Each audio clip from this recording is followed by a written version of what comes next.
now come to the example on exponential average. Suppose a system uses SJF scheduling algorithm and exponential average of the measured lengths of previous CPU burst is alpha is equal to 0.5. If the initial value of the predicted CPU burst time is T1 is equal to 10, what will be the predicted time for fifth CPU burst T5 for a process with burst time of 40, 20, 40 and 15 respectively?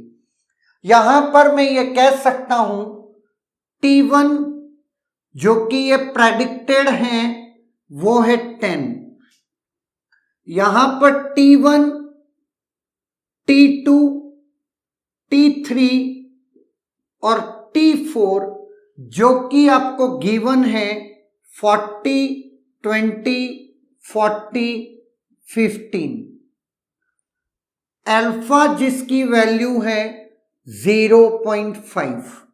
Now चूंकि predicted है तो ये T2 will be nothing but alpha of T1 plus 1 minus alpha of capital T1 predicted.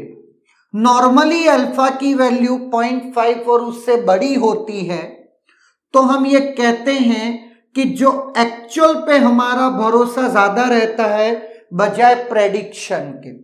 Clear है? लेकिन question में alpha की value 0.5 से छोटी भी दी जा सकती है बट नॉर्मली बड़ी होती है। तो हमारा जो याद रखने का तरीका है हम एक्चुअल पे ज्यादा बिलीव करते हैं बजाय प्रेडिक्शन के। क्लियर? नाउ अब सुनना, T2 आपको T5 कैलकुलेट करना है तो T5 कैसे कैलकुलेट होगा? T alpha of T4 plus 1 minus alpha of predicted T4 है ना।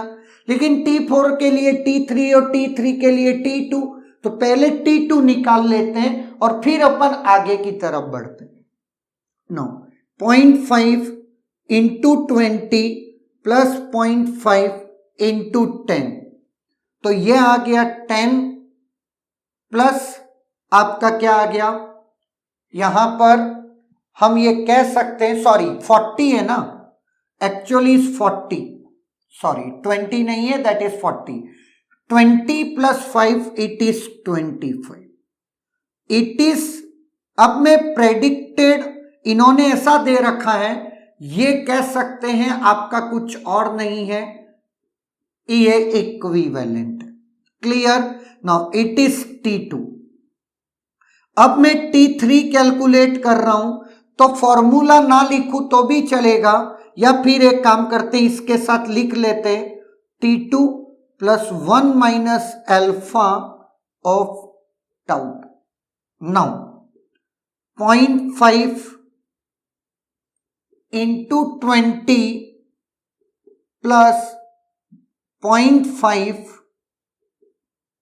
इंटू 25, ये कितना आ गया आपका 10 और 12.5 दैट इज 22.5।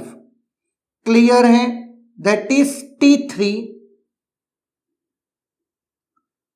नाउ अब अपन चलते हैं next T4, 0.5 into T3 plus 0.5 into T3। Now T3 is 40, 0.5 into 40 plus 0.5 into 22.5, यही बोलेंगे 22.5 इट्स नथिंग बट 11.25 और ये 20, तो आपका क्या आया 31.25। It is tau 4।